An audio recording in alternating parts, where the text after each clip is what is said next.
Hi everyone, so today I'm going to do a review and install on this rear view mirror dash cam and reverse parking camera. So first thing I'm going to do is get the bits out of the box, and then I'll show you how it is installed in the car, and then we will review it and see if it's any good. The mirror itself looks well packaged. So like most of these products, it uses a system where elastic bands secure it over the mirror itself, and then obviously you have a pivoting camera on this side to give you your image of what's in front, and then connections at the top there, so power, rear camera and the SD card. We've got in here, so this is the reverse camera, and this is the power connection. So, and then we have got the said elastic bands, sticker for the back,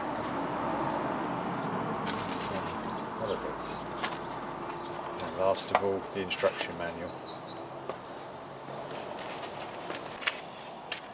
So this is the reversing camera. It has a small bracket here that on some cars you would mount this on the bumper and have it externally fitted. On this particular vehicle, what I'm going to do is install it just up here inside the tailgate, so it's got a good view down. This particular vehicle has a spare wheel on the back, and it's difficult to reverse park it, so one of the benefits of having this system is that you'll be able to see when reversing and won't need to have a reverse park aid fitted to be able to use a visual representation of where we're going backwards. So I've gone ahead and removed the trim from the top of the tailgate, drilled a couple of holes in it for the reverse park camera. I've just got to wire the camera in and run the cable to the front of the car.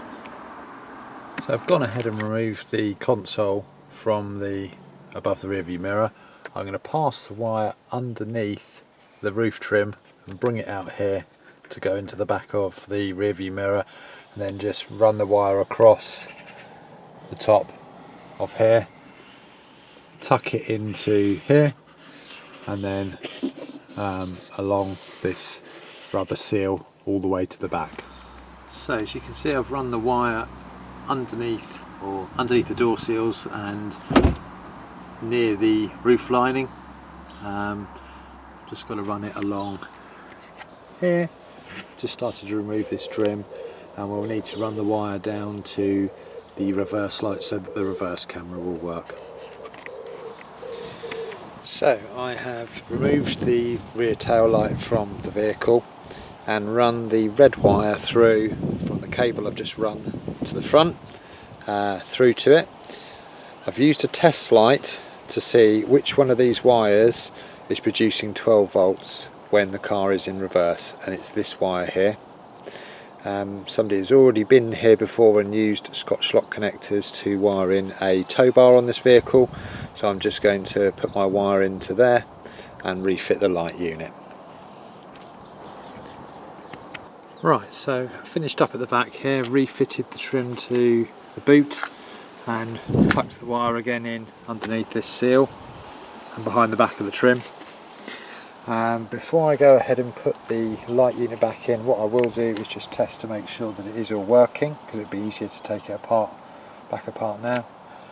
One of the reasons that I wired it in the way that I did is because I have got experience with fitting these previously, and if you run the wires on some cars through the hinges into the tail glass, it can cause complications. It can either interfere with this wiring here, split grommets, cause water ingress.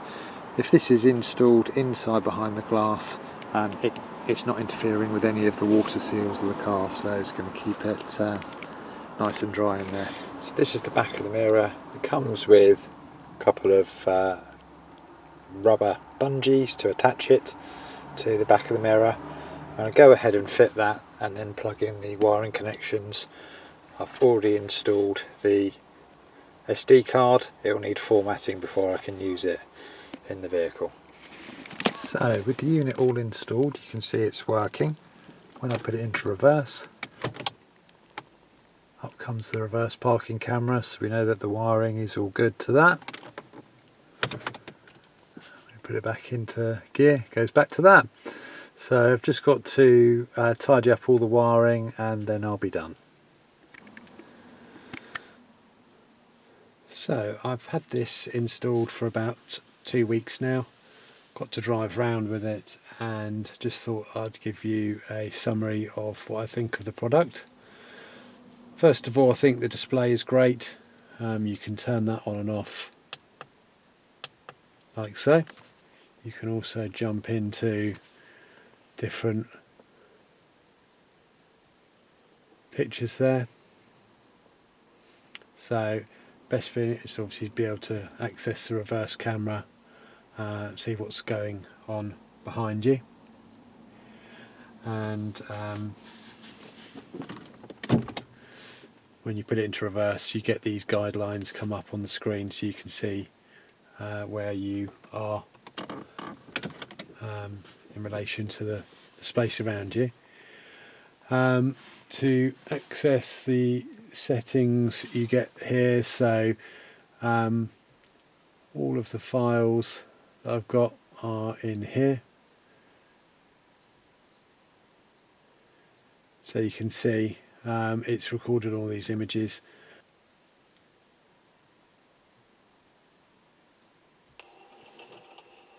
Just play one for you there.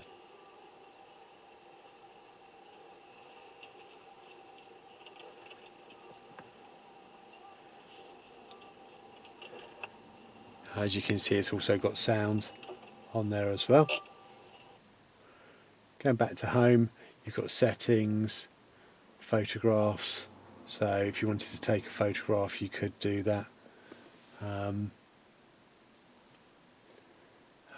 The only criticism I have got, I think, is if I go into this one and we select reverse,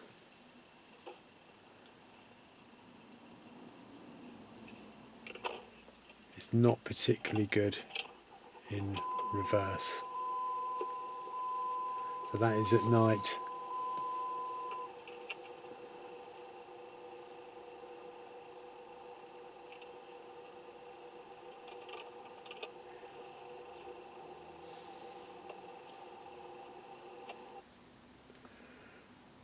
See if I can find another one to illustrate.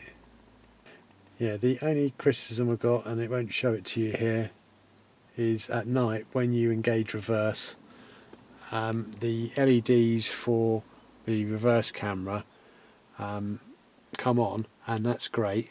However, I've mounted the camera internally to the rear window, which means the LEDs just bounce loads of light off the rear window, meaning you can't really see at night with it. I've had a look around the settings. I can't see a setting to stop that from doing it. Right, there we go. Once we've got the lights on, it's a good image. Happy with that. So yeah, happy with how it works. At night the rear view mirror is tinted. You can still move it around with the original mirror, so if you do need to dim it you can do that. I've tidied up these connections around the top here and I'm happy with how they sit. I haven't filmed how I installed the power supply, simply because you can plug that into your 12-volt accessory connection and just put the wire round underneath all of the trims to hide it. I already had a camera in the vehicle prior to installing this, and I'd hardwired that in to the fuse box, so I haven't shown that in that video, but if you wanted to do that to your car, it's a fairly simple process, just a bit like with the rear light, getting a test light and just putting it on the fuses and seeing when you turn the ignition on which fuse illuminates the test light, and the wiring that you get with a hard wiring kit just piggybacks that fuse. It's a very simple process to do. So yeah, I'm happy with the product. Hope you've enjoyed this video, and if you have, please like and subscribe.